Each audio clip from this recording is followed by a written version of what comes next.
Hello guys, this is your instructor Prasanjit here. Welcome to another episode of Getting Along with Flutter. So today we are going to learn about exception handling in Dart. Every programming language has its own way to handle the exceptions. We have come many a times come across our apps crashing, like our apps crash for different reasons.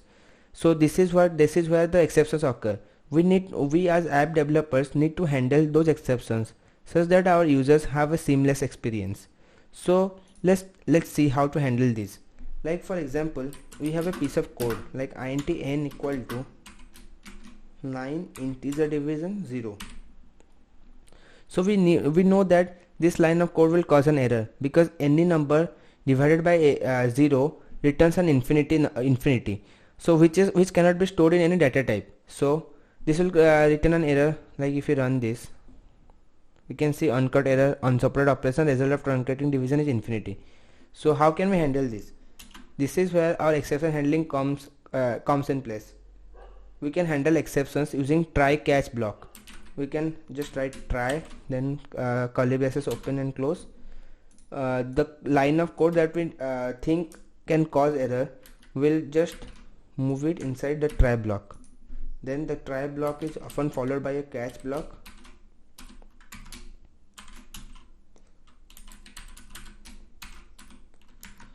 So you people might be wondering what these lines of code mean. So here we are just passing an instance of the exception that the try block threw.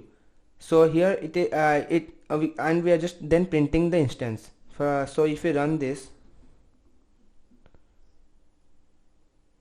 we can see it just prints on super. There is no error. If it was an error, it would have been printed in red. We can print anything here. Like if you want a custom message like integers cannot be divided by 0, and then we run this,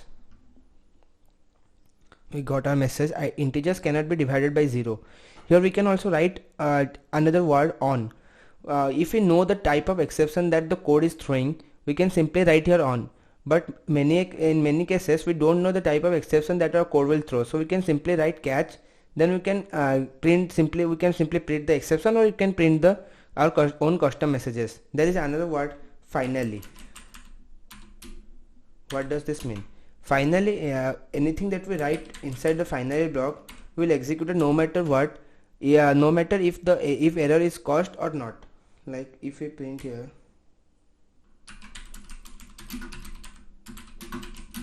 block it execute, done, then run,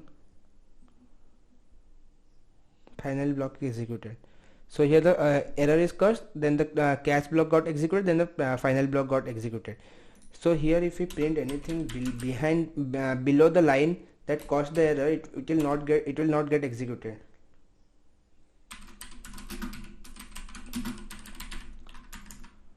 This will not get executed. The execution will stop here, then it will move to here, then it will move to here. So this line will not get executed. For example, if we write 3, this will not cause an error. In this case, this line got executed, the catch block got skipped because there was no exception, then the final block got executed. So that's it about exception handling. Next we will learn about classes and objects. So what do you mean by class? Class is nothing but a blueprint of different things that we see around us. For example, we can say a student. A student has different properties and behaviors. Like we have already studied, the properties are referred to as variables, and the behaviors are represented by functions. So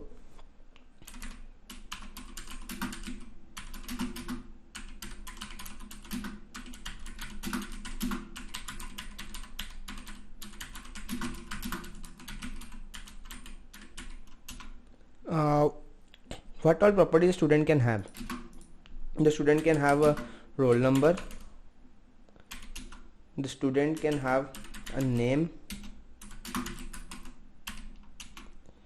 then the student can have some basic behaviors like studying,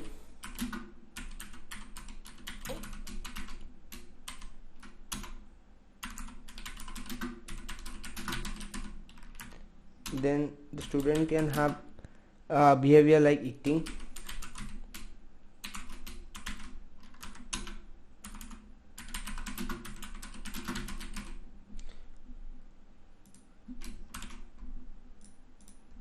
Here, as we have not given any value, we need to check the null value, so we need to add here question marks.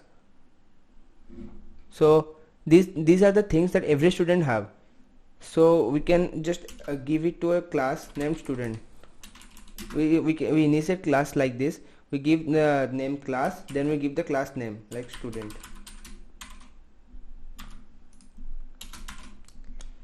This is it. We can give a nice indentation here.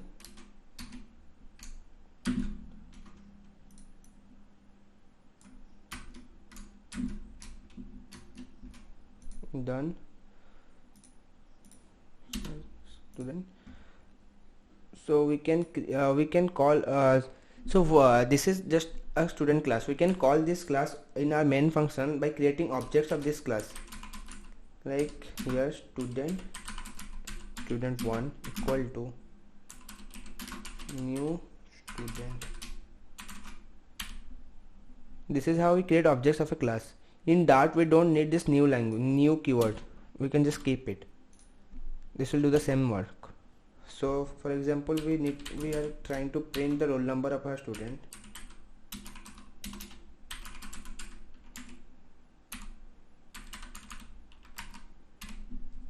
Let's see what gets printed.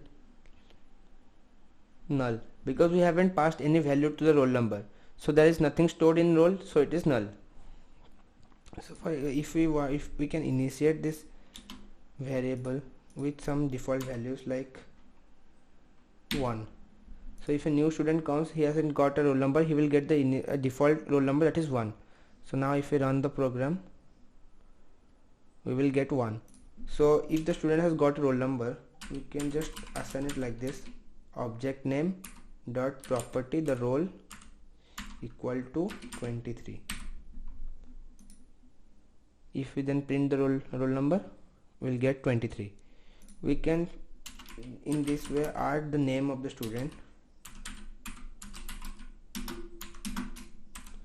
Suppose I am giving my name, then we run. 1 minute. See, we have given the object name wrong. So student1 dot name. See, okay, 1 minute, we have not printed it.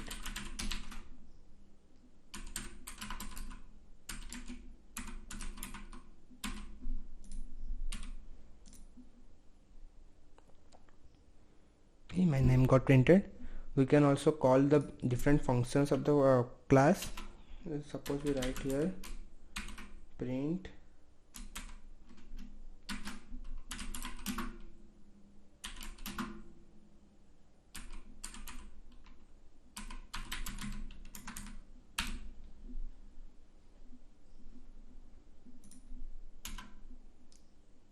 then we can call the function just like we called the properties: student1 the object name, then dot the function name studying. That's it. So if we run our program, we got here Prasenjit is studying. As we have passed the name Prasenjit, so here the name variable got the value of Prasenjit, then it printed the print statement. This is Prasenjit is studying. Suppose we give here eating.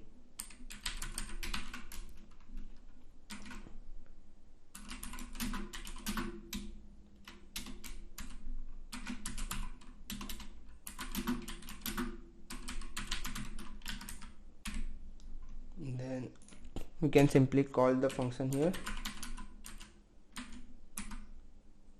dot it. That's it. We can run.